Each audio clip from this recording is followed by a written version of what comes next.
प्रभूत नावामध्ये मी तुम्हा सर्वांना अभिवादन सादर करतो। देव खरोखर चांगला आहे आणि त्याची दया सनातन आहे। काही दिवसापूर्वी काही तरुणांना एक प्रश्न विचारण्यात आला होता। कॉलेजमध्ये जे असताना ॲडमिशन घ्यायचं होतं त्यास त्यांना एक प्रश्न विचारण्यात आला होता आणि त्यांना म्हटले की कॉलेज तुम्ही ॲडमिशन घेतल्यानंतर काय करणार, त्याच्या पुढे काय? तर ते म्हणले की आम्ही एक चांगलीशी डिग्री प्राप्त करून घेऊ। मग त्यांना पुढं प्रश्न विचारण्यात आला की डिग्री मिळाल्यानंतर पुढे काय? आणि मग त्यांनी त्याचं उत्तर दिलं की आम्हाला एक चांगली नोकरी मिळावी ही आमची इच्छा आहे। मग त्यांना प्रश्न विचारला त्याच्या पुढे काय? मग ते म्हटले की नोकरी मिळाल्यानंतर आम्हाला चांगलं आमचं जीवन जगता येईल आणि आमचं भविष्य सुरक्षित येईल। मग ते म्हणले त्याच्या पुढं काय? ते म्हणले जोपर्यंत आम्हाला रिटायरमेंट मिळूस्तोवर एक चांगलं रिटायरमेंटचं जीवन आम्ही जगता येईल हे आम्हाला पुढं करायचं आहे। आणि मग त्यांना म्हटलं त्याच्या पुढे काय? आणि मग जे असताना त्याच्या पुढे काय हा प्रश्न विचारण्यात आला त्यावेळेस त्याच्या पुढे त्यांना काय उत्तर देता आलं नाही। मला सांगू द्या की त्या ठिकाणामध्ये त्यांचं जे संभाषण होतं त्या ठिकाणामध्ये संपलेलं आहे। आणि मग मी पाहतो की त्याच्यावरून आम्हाला जे कॉलेजातले तरुण आहेत त्यांच्याविषयीची जी मनोवृत्ती आम्हाला पाहायला मिळते, त्यांचे विचार कसे आहेत हे आम्हाला पाहायला मिळतात। आणि मग मी पाहतो की पुष्कळचे लोक या जगामध्ये जगत असताना याच गोष्टींसाठी ते जगत आहेत की त्यांना चांगलं शिक्षण मिळावं, एक चांगली नोकरी मिळावी आणि त्यांचं जीवन सुरळीत व्हावं आणि सदा सर्व काळसाठी आनंदामध्ये त्यांनी आमचं जीवन जगावं आणि पुढील भविष्यासाठी त्यांनी तरतूद करून ठेवावी, जेणेकरून त्यांना पुढे कोणत्या प्रकारची अडचण येणार नाही, त्रासाला सामोरं जावं लागणार नाही। मग मी पाहतो की या तरुणांविषयीचा प्रश्न आम्ही बाजूला सारूया किंवा यांचे विचार करण्याची पद्धत आम्ही बाजूला सारूया। आम्ही पाहतो की या गोष्टी आम्ही दुर्लक्ष करून ते ज्या भविष्यकाळाच्या गोष्टीकडे दुर्लक्ष करून आजच्या गोष्टीविषयी जास्त विचार करतात आणि त्यांना असं वाटतं की आजपर्यंत आम्ही जगलो तरी पुरेसं आहे। आता मी यावेळेस या तरुणांविषयी विचार न करता आम्ही जे लोक प्रभू येशू ख्रिस्तावरती विश्वास ठेवतो, जे लोक त्याच्या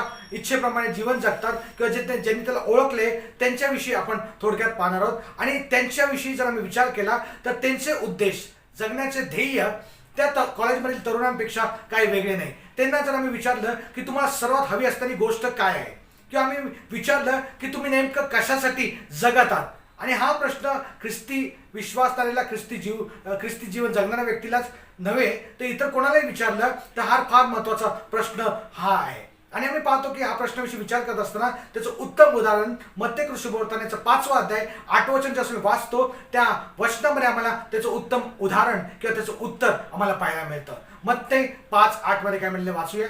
जे अंतःकरणाचे शुद्ध ते धन्य, कारण ते देवाला पाहतील। आमेन। आम्ही या ठिकाणी पाहतो की एक विश्वासणाऱ्याचं ध्येय किंवा जो गोल आहे हा ख्रिस्ती विश्वासणाऱ्याचा ध्येय आहे। तो ध्येय म्हणजे काय माहितीये का? या गोष्टीसाठीच आम्ही जगत आहोत आणि ती गोष्ट काय माहितीये का की आम्ही अशा प्रकारचं जीवन जगावं की ज्या जीवनाच्या द्वारे जगण्याच्या द्वारे आम्ही देवाला पाहू शकणार आहोत। आणि तुम्ही पाहतो की ज्यावेळेस आम्ही देवाला पाहतो त्यावेळेस आशीर्वादांचा एक प्रकारचा खजिना आम्हाला प्राप्त होतो किंवा खजिना आमच्यासाठी उघडला जातो। तो सदा सर्व काळासाठी किंवा अनंत काळाविषयीचाच नाही तर या जगामध्ये आम्ही जगत असताना आत्ताचं जे जीवन जगत आहोत त्यासाठी सुद्धा एक प्रकारचा खजिना उघडला जातो। आणि तुम्ही पाहतो या खजिन्याला उघडण्यासाठी सर्वात उत्तम चावी आमच्यासाठी काय असेल तर एक शुद्ध अंतःकरण आमचं असणं अतिशय गरजेचं आहे। आणि तुम्ही पाहतो की जर आम्ही डोंगरावरील प्रवचन जे सर्व धन्यवाद पाहिले त्या सर्व धन्यवादामध्ये विचार करत असताना हा जो धन्यवाद आहे तो सर्वात महत्त्वाचा आहे किंवा केंद्रीय स्थानी आहे।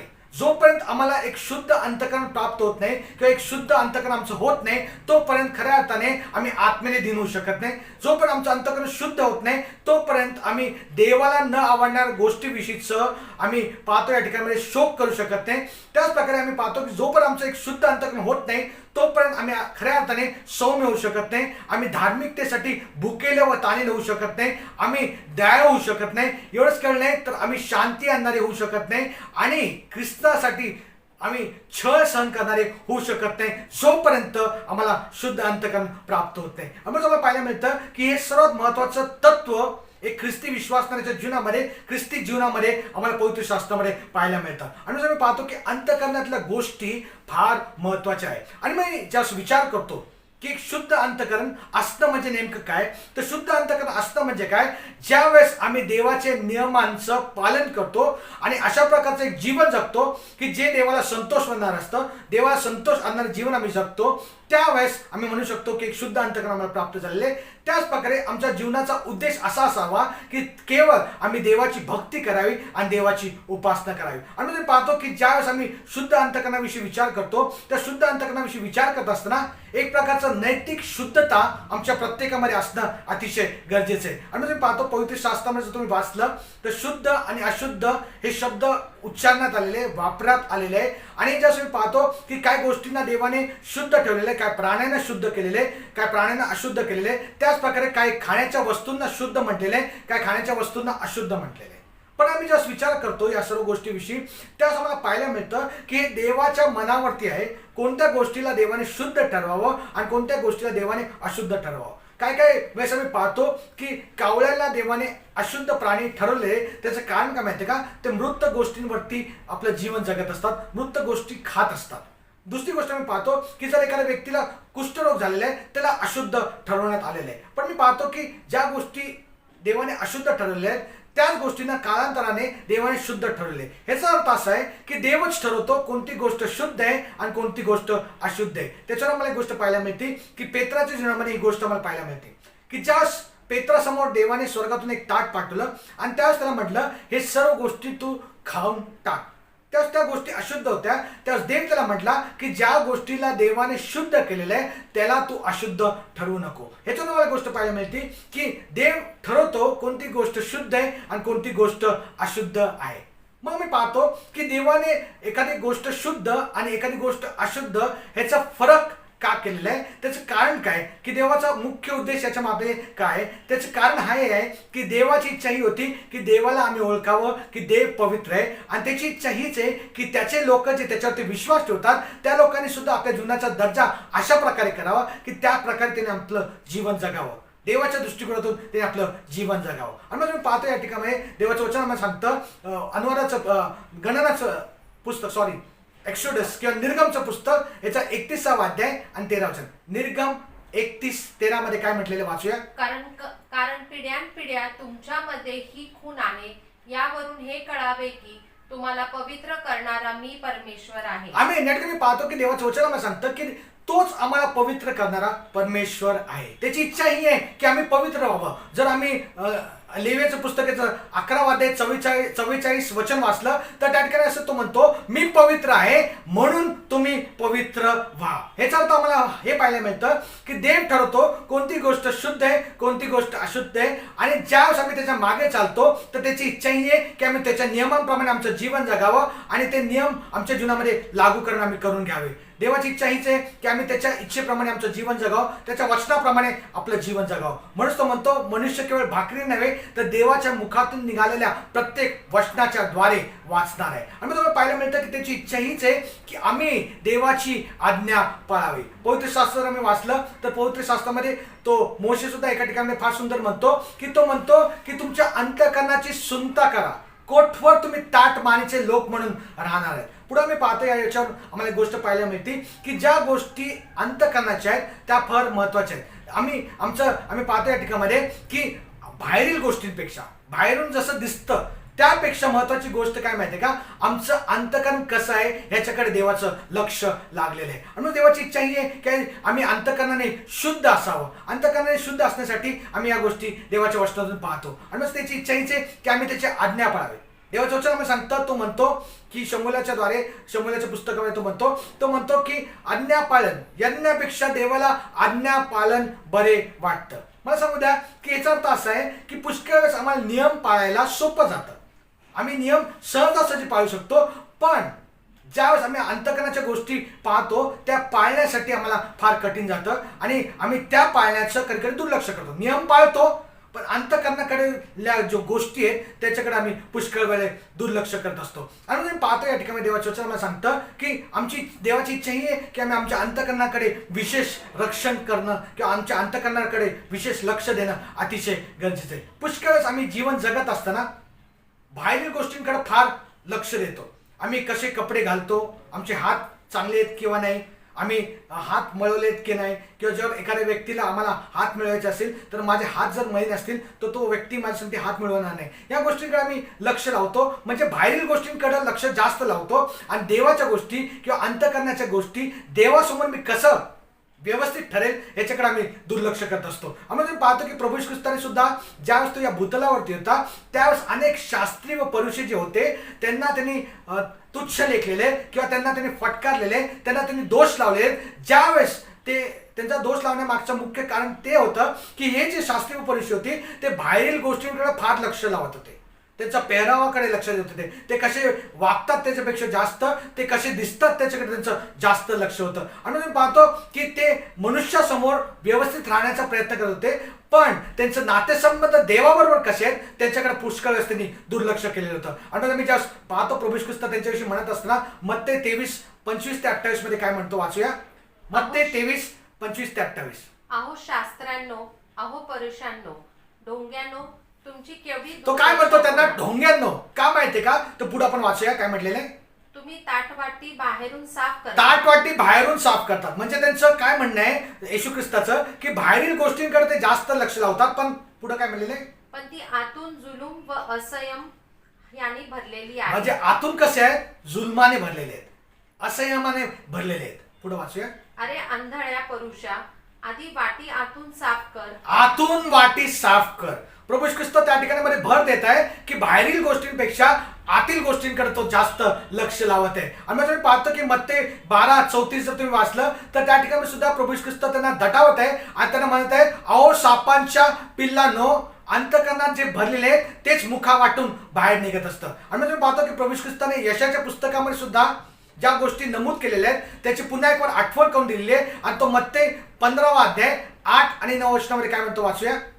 हे लोक ओठांनी माझा सन्मान करतात, परंतु त्यांचे अंतःकरण माझ्यापासून दूर आहे. ते काय म्हणतो, हे ओठांनी माझा सन्मान करतात पण त्यांचं अंतःकरण माझ्यापासून दूर आहे. पुढे तो काय म्हणतो, वाचूया. ते व्यर्थ माझी उपासना करतात. व्यर्थ माझी उपासना करतात. ह्याचा अर्थ असा आहे की जे लोक ओठांनी देवाचा सन्मान करतात पण अंतःकरणापासून देवापासून दूर आहे, ते काय करतात माहिती का, देवाची जी उपासना करतात, देवाचं जे आज्ञापालन ते करतात, देवाची जी सेवा करतात ती व्यर्थ आहे. आणि मग तो पुढे काय म्हणतो, कारण ते शास्त्र म्हणून जे शिकवतात ते असतात मनुष्याचेच नियम. आम्ही या ठिकाणी पाहतो की शास्त्र म्हणून ते शिकवतात पण त्यांचे स्वतःचेच नियम त्यांनी स्थापलेले आहेत, त्यांच्या स्वतःच्याच गोष्टी त्यांनी त्याला जास्त महत्व दिलेले आहे. आणि मग आपण पाहतो या ठिकाणी प्रभू येशू ख्रिस्त त्यांना दटावत आहे किंवा त्यांना रागावत आहे आणि त्यांना या गोष्टींची आठवण करून देत आहे की या गोष्टींपेक्षा जास्त महत्वाचं काय असेल तर तुमचं अंतःकरण फार महत्वाचं आहे. आणि प्रभू येशू ख्रिस्त त्याच्या शिष्यांना सुद्धा जास्त शिष्यांसंगती बोलत असे, त्या शिष्यांना सुद्धा बोलत असताना मत्ते 15:19 आणि 20 मध्ये काय म्हटलेले, वाचूया. कारण अंतःकरणातूनच दुष्ट काय निघतं, कल्पना, आमच्या अंतःकरणामध्ये काय गोष्टी आहेत, तो म्हणतो अंतःकरणातल्या ज्या गोष्टी भरलेल्या आहेत त्याच मुखावाटे बाहेर निघतात. आणि पुढे तो म्हणतो त्याचं स्पष्टीकरण देत असताना अंतःकरणामध्ये कोणत्या गोष्टी भरलेल्या आहेत, कारण अंतःकरणातूनच दुष्ट कल्पना, खून, व्यभिचार, जार कर्म, चोऱ्या, खोट्या साक्षी, शिवीगाळ ही निघते. या गोष्टी माणसाला विटळतात. न धुतलेल्या हाताने जेवणे हे माणसाला विटळत नाही. या ठिकाणी पाहतो की त्याचे शास्त्री व परुषे ते अशुद्ध होणाऱ्या अनेक गोष्टी सांगत होत्या की ज्याच्यामुळे मनुष्य अशुद्ध होऊ शकतो.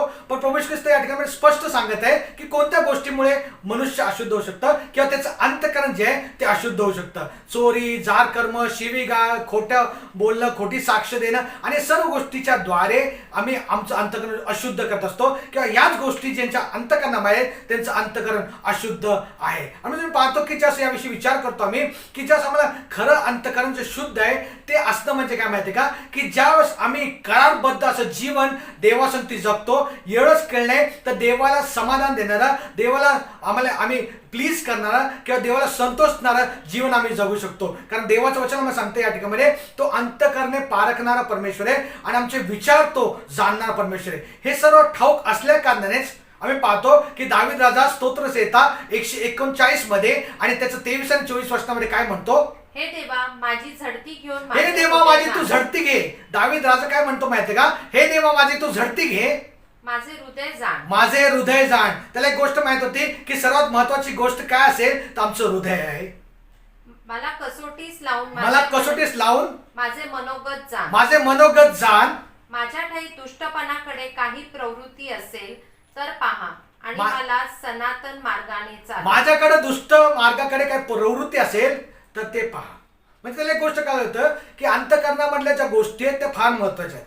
अंतःकरणात ज्या गोष्टी आहेत त्याच्यामुळे मनुष्य अशुद्ध असू शकतो. आणि मग तो या ठिकाणी पाहतो की त्याची इच्छा ही होती की त्याचं अंतःकरण शुद्ध असावं, म्हणून तो देवाला प्रार्थना करताय की या गोष्टींकडे तू लक्ष दे, मला सनातन मार्गाने तू घेऊन जा. आणि मग मी पाहतो की ज्या शुद्ध अंतःकरणाविषयी विचार करतो तर शुद्ध अंतःकरण ते आहे की जे देवाचे नियम पाळतं आणि असं जीवन जगतं की ज्या जीवनाच्या द्वारे देवाला आनंद प्राप्त होईल, देवाला संतोष प्राप्त होणार आहे. मला माहिती आहे की आम्ही या जगामध्ये जगत असताना पुष्कळ वेळेस असे नैसर्गिक नियम आम्ही मोडू शकत नाही जे देव मोडू शकतो, आणि पुष्कळ आम्ही असे नियम जे नैतिक आहे ते आम्ही मोडतो जे देव मोडू शकत नाही. त्याचं उत्तम उदाहरण मला द्यावंसं वाटतं. नैसर्गिक नियम जर आम्ही मोडले त्याचे परिणाम लगेचच आम्हाला आमच्या जीवनामध्ये पाहायला मिळतात. नैसर्गिक नियम मोडणं म्हणजे काय, ज्यावेळेस एखादी गोष्ट आम्हाला करावीशी वाटते जी नैसर्गिक नियमांच्या प्रमाणे आहे ती आम्हाला मोडता येत नाही. उदाहरणार्थ जर आम्ही अग्नीमध्ये हात घातला तर आमचा हात जळण्याची शक्यता आहे.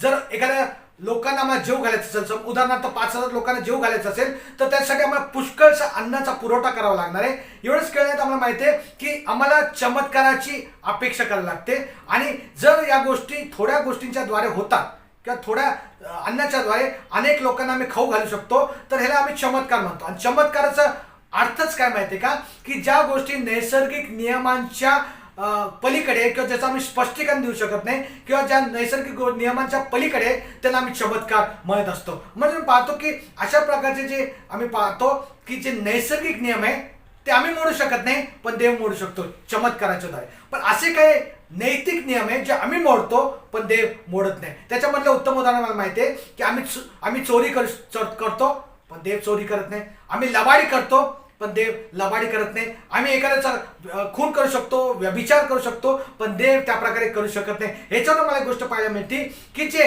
नैतिक नियम आहे ते आम्ही मोडू शकतो पण देव ते मोडू शकत नाही. आणि मग मी देवाचं वचन आम्हाला पाहतं की देवाची इच्छा हीच आहे की तो आमच्या नैतिक नियम आम्ही मोडले तर त्या नैतिक नियमांकडे देव दुर्लक्ष सुद्धा करत नाही. आणि मग आम्हाला पाहायला मिळतं की आम्ही नैसर्गिक नियमांकडे लक्ष लावतो किंवा ते पाळण्याचा प्रयत्न करतो. त्याचं कारण एक आहे की लगेचच त्याचे इमिजिएट कॉन्सिक्वेन्सेस किंवा लगेचच त्याचे परिणाम आम्हाला आमच्या जीवनामध्ये पाहायला मिळतात, म्हणून आम्ही त्याच्याकडे लक्ष देतो. पण जे नैतिक नियम आहे जे फार गंभीर असे परिणाम त्याचे होऊ शकतात त्याच्याकडे आम्ही कधी कधी दुर्लक्ष करत असतो. आणि मग पाहायला मिळतं की ज्यावेळेस आम्ही शुद्ध अंतःकरणाविषयी विचार करतो तर शुद्ध अंतःकरण ते आहे की जे देवाचे नैतिक नियम पाळतं. आणि मग पाहतो की जर मला शुद्ध अंतःकरण हवं असेल तर देवाचे नियम पाळणं अतिशय गरजेचं आहे. देवाला संतोषानं जीवन जगणं गरजेचं आहे. आणि दुसरी गोष्ट मला पाहायला मिळते की जर मला असं वाटतं की आम्हाला शुद्ध अंतःकरण प्राप्त व्हावं तर त्यासाठी आमचं एकच उद्देश असणं गरजेचं आहे, आणि ते उद्देश म्हणजे एक असं अंतःकरण आमचं असणं गरजेचं आहे की जे अंतःकरण पूर्णरित्या देवाला समर्पित आहे. ह्याचा अर्थ असा आहे की आम्ही जे काय करतो आमच्या जीवनामध्ये त्या करण्याच्या द्वारे फक्त देवालाच गौरव प्राप्त व्हावं. आणि मी पाहतो की आमच्या जीवनाचा एकच उद्देश असला पाहिजे की जो उद्देश देवाला गौरव देणारा असतो. आणि मी पाहतो की त्याच्या व्यतिरिक्त जर आम्ही एखादी गोष्ट करण्याचा प्रयत्न करत असू तर कदाचित आम्ही व्यभिचार करत असतो. आणि व्यभिचार म्हणजे आम्ही जे शारीरिक व्यभिचार, जर एखादा व्यक्ती पत्नी असताना इतर स्त्रियांबरोबर संबंध जोडतो तो झाला वैयक्तिक किंवा आम्ही पाहतो शारीरिक व्यभिचार. पण त्याच्यापेक्षा आत्मिक व्यभिचार पवित्र शास्त्रामध्ये सांगितले तो देखील फार महत्वाचा आहे. आणि त्याच्याशी तो म्हणत असताना काय म्हणतो माहितीये का, याकोबाचं पत्र याचा 4था अध्याय आणि 4 आणि 8 वचन वाचलं तर याकोब 4 मध्ये काय म्हणलेले आणि 4था अध्याय 4थं वचन काय म्हणतं, अहो अविश्वासू लोकांनो, जगाची मैत्री ही जगाची मैत्री म्हणजे ज्यावेळेस आम्ही जगाबरोबर राहण्याचा प्रयत्न करतो, जगामध्ये लोकांना आनंदित करण्याचा प्रयत्न करतो तर तो काय म्हणतो, जगाची मैत्री कशाबरोबर आहे, ही देवाबरोबर वैर देवाबरोबर वैर आहे. हे तुम्हाला ठाऊक नाही काय. हे तुम्हाला ठाऊक नाही काय. जो कोणी जगाचा मित्र होऊ पाहतो तो देवाचा वैरी ठरला आहे. जो कोणी जगाचा मित्र होऊ पाहतो म्हणजे आम्ही जगासंगती मैत्री, जगाच्या नियमांबरोबर राहण्याचा प्रयत्न केलो, जगासंगती तडजोड केली तर आम्ही देवाचे शत्रू बनतो, देवाचे वैरी बनतो. आणि हे देवाचं वचन आम्हाला या ठिकाणी सांगतं. म्हणून आम्ही ज्या जुना करार वाचतो त्याच प्रकारे नवा करार वाचतो, त्या जुन्या करार आणि नव्या करारामध्ये एक गोष्ट मला पाहायला मिळते की देव वारंवार त्याच्या लोकांना सांगत आहे, तुम्ही आपल्या देवावर पूर्ण मनाने, पूर्ण बुद्धीने व पूर्ण शक्तीने प्रीती करा. आणि हीच प्रभू ख्रिस्ताने म्हटलेले अशी महत्वाची महान आज्ञा आहे. नव्या करारामध्ये सुद्धा आम्हाला पाहायला मिळतात. आणि आपण पाहतो की जर आम्हाला आत्मिकरित्या आम्ही विचार केला तर आम्हाला शुद्ध अंतकरण असणं म्हणजे काय माहिती का, आम्ही कशा प्रकारे एक शुद्ध अंतकरण प्राप्त करून घेऊ शकतो. आणि जर आम्ही याविषयी विचार केला तर आम्ही शुद्ध अंतकरण विचार करत असताना एक अंतकरण जे नैतिकरित्या योग्य आहे आणि एक अंतकरण जे देवासंगती विश्वासू आहे की देवाला समर्पित आहे, अशा प्रकारचं अंतकरणाविषयी जसं मी विचार करतो तर ते आम्ही आमच्याहून स्वतःहून आमच्या बळाने आमच्या शक्तीने ते मिळवू शकत नाही. पण आम्हाला पाहायला मिळतं देवाचं वचन आम्हाला काय सांगतं की देवाचं वचन सांगतं आम्ही का मिळू शकत नाही. त्याचं कारण काय माहिती का, जर आम्ही उत्पत्तीचं पुस्तकाचा 6वा अध्याय आणि 5वं वचन असलं तर त्या ठिकाणी म्हटलेलं आहे, पृथ्वीवर मानवाची दुष्टाई फार आहे. त्याच्या मनात येणाऱ्या विचारांच्या सर्व कल्पना केवळ एकसारख्या वाईट मनुष्याच्या असतात. मनात ज्या विचार येतात, जे कल्पना येतात, जे थॉट्स येतात, जे प्लॅन्स असतात ते एकसारखे वाईट आहे. इर्म्याचं पुस्तक आम्हाला सांगतं हृदय सर्वात कपटी आहे, ते असाध्य रोगाने ग्रासलेले आहे, त्याचा भेद कोणाला कळणार. याच्यावर मला गोष्ट पाहायला मिळते की मनुष्याचा जर हृदयाविषयी मनुष्याच्या अंतकरणाविषयी विचार केला तर सर्वसाधारणपणे हे अंतकरण जे आहे ते एकसारखे वाईट विचार करतं आणि त्याच्यामध्ये सर्व प्रकारची कटुता भरलेली आहे, कपट भरलेले आहे. पण आम्ही पाहतो हे अंतकरणाला जर आम्हाला शुद्ध करायचं असेल ते शुद्ध करण्यासाठी आम्ही काय करणं गरजेचं आहे की ते अंतकरण आम्ही शुद्ध केवळ देवाच्या कृपेने करू शकतो. It's only by the grace of God. जे मनुष्याला अशक्य आहे ते देवाला शक्य आहे. आणि मी पाहतो की अशा प्रकारचं शुद्ध अंतकरणाविषयी जसं मी विचार करतो ही देवाने दिलेली देणगी आहे आणि ही देणगी आम्हाला त्यावेळेस प्राप्त होती की ज्यावेळेस आमचा नव्याने जन्म होतो, आम्ही नवी उत्पत्ती होतो आणि देवाचा पवित्र आत्मा आमच्या प्रत्येकामध्ये वास करत असतो. आणि मी पाहतो की जुन्या काळामध्ये जसं मी वाचतो त्या देवाचं वचन मला सांगतं की तो म्हणतो मी तुम्हाला तो म्हणतो काय वाचतो आपण वाचूया इर्म्याच्या पुस्तकाचं 31 अध्याय 33 वचन. तर परमेश्वर म्हणतो त्या दिवसानंतर इस्रायलाच्या घराण्याबरोबर मी जो करार मी करीन तो हा, मी आपले नियमशास्त्र त्यांच्या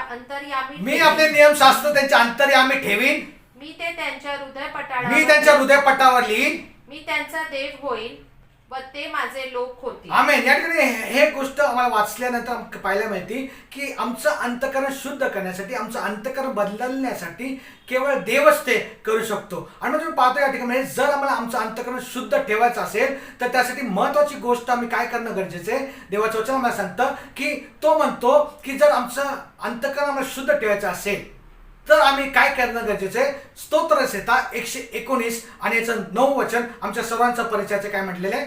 तरुण आपलं वर्तनक्रम कशाने शुद्ध राखतो. तरुण आपला वर्तनक्रम, तरुण आपले वागणूक, आपलं अंतकरण कशाने शुद्ध राखू शकतो.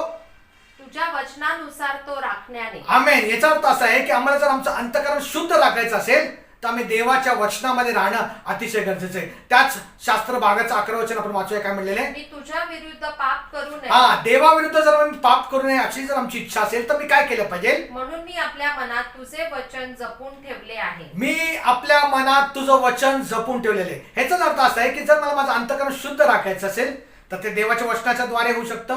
जर मला माझं अंतकरण शुद्ध राखायचं असेल तर देवाचं वचन मी माझ्या अंतकरणामध्ये जपून ठेवणं अतिशय गरजेचं आहे. आणि मला पाहायला मिळतं की जर मला माझं अंतकरण शुद्ध राखायचं असेल तर ते देवाच्या वचनाच्या द्वारे होऊ शकतं. दुसरी गोष्ट जर मला माझं अंतकरण शुद्ध राखायचं असेल तर मी ज्यावेळेस सहभागितेमध्ये राहतो, देवाच्या लोकांच्या सहभागितेमध्ये राहतो, त्यावेळेस मी माझं अंतकरण शुद्ध राखू शकतो. शलमोनाने ज्या गोष्टी लिहिलेल्या आहेत उपदेशकाच्या पुस्तकामध्ये आम्हाला सर्वांना माहिती आहे, पण पुष्कळ ते वचन आम्ही पती पत्नीविषयी वाचतो, त्याच्याविषयी उपदेश ऐकतो. वाचूया उपदेशकाचं पुस्तकाचा 4 अध्याय 9 आणि 10 वचन काय म्हणतं. एकट्यापेक्षा दोघे बरे. पुष्कळ विवाहामध्ये ही वचनं वाचली जातात, पण मला सांगू द्या सहभागितेसाठी सुद्धा ही वचनं फार महत्वाची आहे.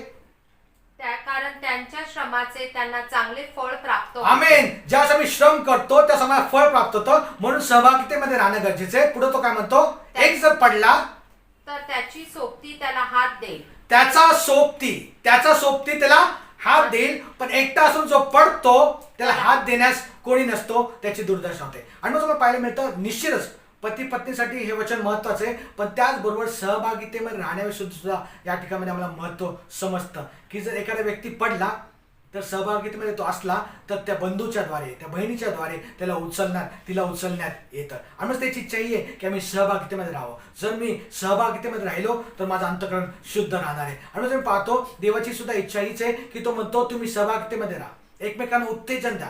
इब्री लोकांस पत्रामध्ये जर तुम्ही वाचलं तर त्या ठिकाणी तो म्हणतो एकमेकांकडे लक्ष द्या, एकमेकांना उत्तेजन द्या, एकमेकाला उचलून धरा.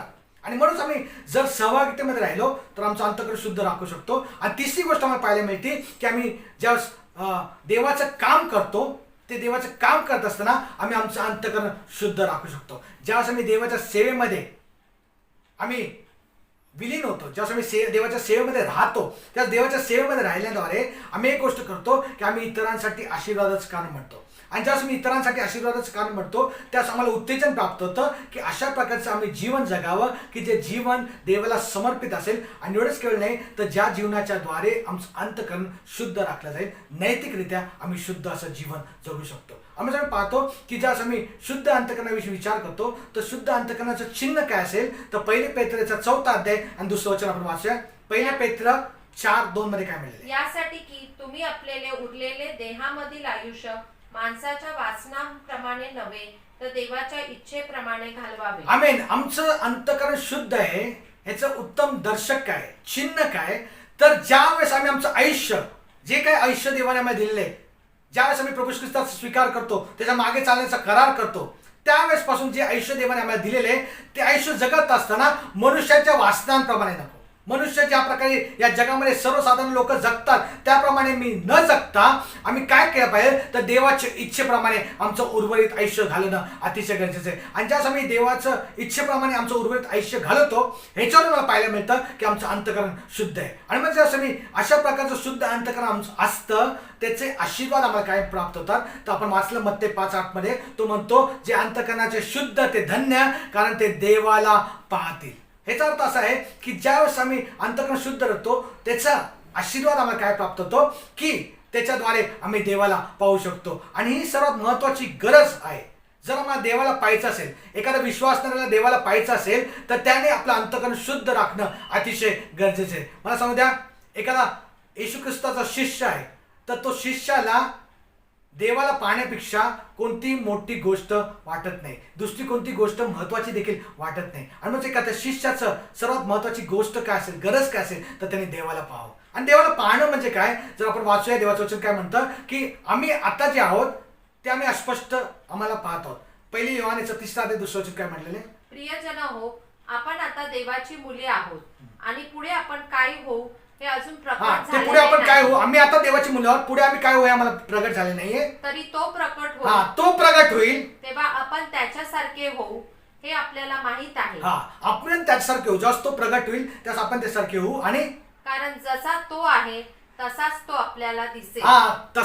जसा तो आहे तसा तो आपल्याला दिसेल. आणि हे जो गोष्टी आम्ही ज्या स्वर्गामध्ये आम्ही घेतले जाऊ, ज्यावेळेस आमचा स्वर्गामध्ये आम्ही जाणार आहोत त्यावेळेस आम्ही या ठिकाणी पाहतो की आम्ही त्याला पाहणार आहोत आणि तो जसा आहे तसा तो आम्हाला दिसणार आहे. आणि म्हणून मी या गोष्टी ज्या विचार करतो, याच्याविषयी वाचतो, आम्हाला पाहायला मिळतं त्यावेळेस आम्हाला कळतं की आमच्या कॉलेजच्या डिग्रीजपेक्षा, आमच्या चांगल्या नोकरीपेक्षा, चांगल्या कामधंद्यापेक्षा, एक आनंदित असं आयुष्य भूतलावरती जगण्यापेक्षा आणि एक आमचं भविष्याचं सिक्युरिटी करण्यापेक्षा किंवा रिटायरमेंट नंतर आम्ही कसं जगणार त्याच्यापेक्षा महत्वाची गोष्ट काय माहिती का, आम्ही विश्वासणारे नात्याने या गोष्टींकडे लक्ष लावलेले की आम्हाला त्याला पाहायचंय. आणि ज्यावेळेस आम्ही स्वर्गामध्ये जाऊ आम्हाला तो जसा आहे तसं दिसणार आहे. आणि आम्ही पाहतो की त्या देवाला आम्ही धन्यवाद देतो, त्या प्रभू येशू ख्रिस्ताचा गौरव आम्ही करतो की त्याच्या कृपेच्या द्वारे आम्हाला नवा जन्म प्राप्त झालेला आहे. आणि त्या नवा जन्म यासाठी प्राप्त झालेला आहे की प्रभू येशू ख्रिस्ताने जे वधस्तंभावरती मरण सहन केलं आणि पुनरुत्थित झाला आणि त्याच्याद्वारे आम्हाला अशा प्रकारचा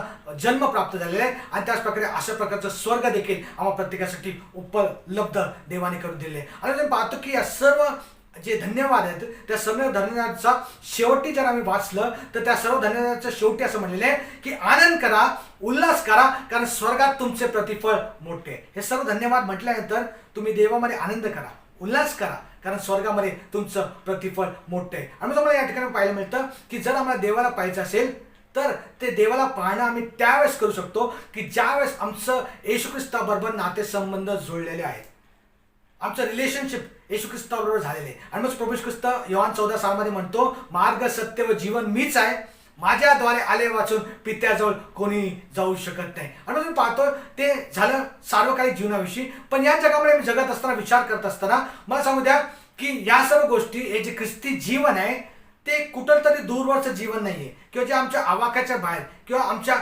हाताच्या बाहेर असं जीवन नाही, तर ज्यावेळेस मी एक शुद्ध अंतःकरण आमच्या जीवनामध्ये राखतो, सांभाळतो आणि अशा प्रकारचं जीवन जे देवाला आनंद देणार असतं आणि एक प्रकारचं समर्पित जीवन आम्ही जगतो, त्यावेळेस आम्ही देवाच्या सानिध्यामध्ये राहू शकतो. आणि ते सानिध्य केवळ स्वर्गीय किंवा सार्वकालिक किंवा जेव्हा स्वर्गामध्ये जाऊ त्यावेळेस नव्हे, तर आत्ता सुद्धा आम्ही जगू शकतो. म्हणून देवाचं वचन काय सांगतं, पहिले पेत्रेचा 1 अध्याय 8 वचन काय म्हणतं, त्याचं पुष्टी या ठिकाणी आपण करायला केलेली पाहायला मिळते.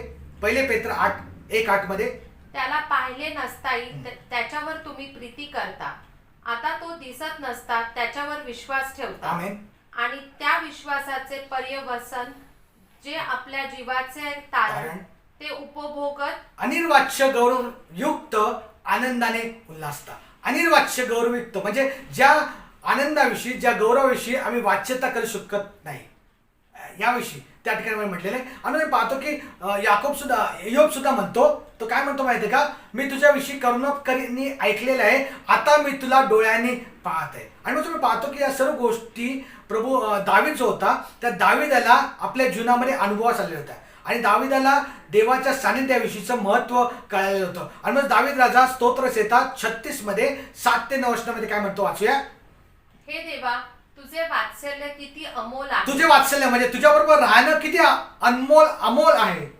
मानव जाती तुझ्या पंखाच्या छायेचे आश्रय करते, तुझ्या घरातील समृद्धीने त्याची तृप्ती होईल आणि तू आपल्या सुखाच्या नदीचे पाणी त्याला पाजशील, कारण जीवनाचा झरा तुझ्या जवळ आहे. आमेन. तुझ्या प्रकाशाने आम्ही प्रकाश पाहतो.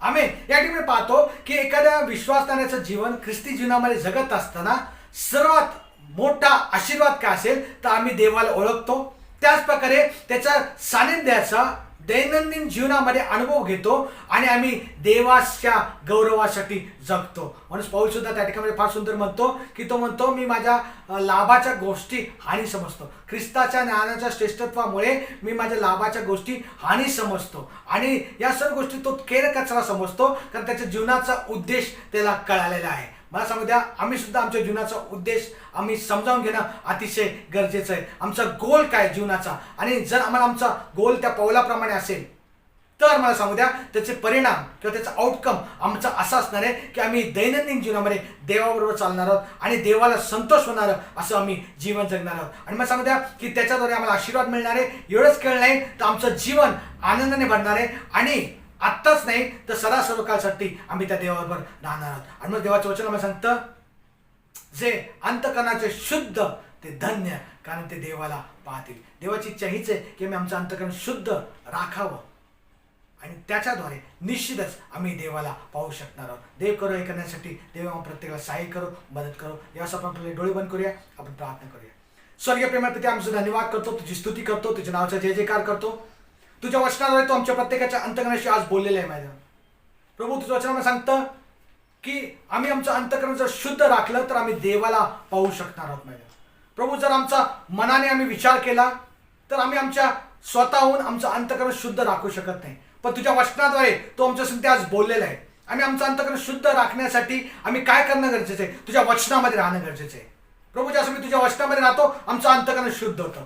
ज्यावेळेस आम्ही सहभागितेमध्ये राहतो आमचं अंतःकरण शुद्ध होतं. ज्यावेळेस आम्ही तुझ्या सेवेमध्ये राहतो त्यावेळेस आमचं अंतःकरण शुद्ध राहतं. म्हणून आज मी प्रार्थना करतो, तुझ्या इच्छेप्रमाणे आमचं जीवन जगावं, तुला संतोषणारं आम्ही जीवन जगावं, यासाठी आम्हाला प्रत्येकाला तू सहाय्य मदत कर. तुझ्या सानिध्यासाठी आम्ही भुकेलं आणि ताणलेलं होणं अतिशय गरजेचं आहे. आणि प्रभू, आज तुझ्या वचनाने तो आमच्या संगती बोललेला असताना प्रभू या गोष्टी मिळवण्यासाठी आम्ही प्रत्येकाने प्रयत्न करावा. इतर जे लोक या जगामध्ये जगत असताना प्रभू चांगली नोकरी, त्याच प्रकारे चांगला पैसा, चांगलं घर आणि प्रभू एक सुखाचं जीवनाकडे लक्ष न देता प्रभू हे तर या गोष्टी तो आम्हाला देणारच आहे, पण त्यापेक्षा पलीकडच्या गोष्टी म्हणजे तुला पाहण्यासाठी आम्ही झटावं, यासाठी आम्हाला प्रत्येकाला तू सहाय्य कर, मदत कर. मान सन्मान करू कर तुझ्याच नाव देत येशूच्या प्रिय गुणांनी मागतो म्हणतोय, आमेन. आता देव बाप्पाची प्रीती, प्रभू येशू ख्रिस्ताची कृपा, पवित्र आत्म्याची सहभागिता तुम्हा सर्वांबरोबर आता आणि सर्व काळ असो. आमेन. God bless you.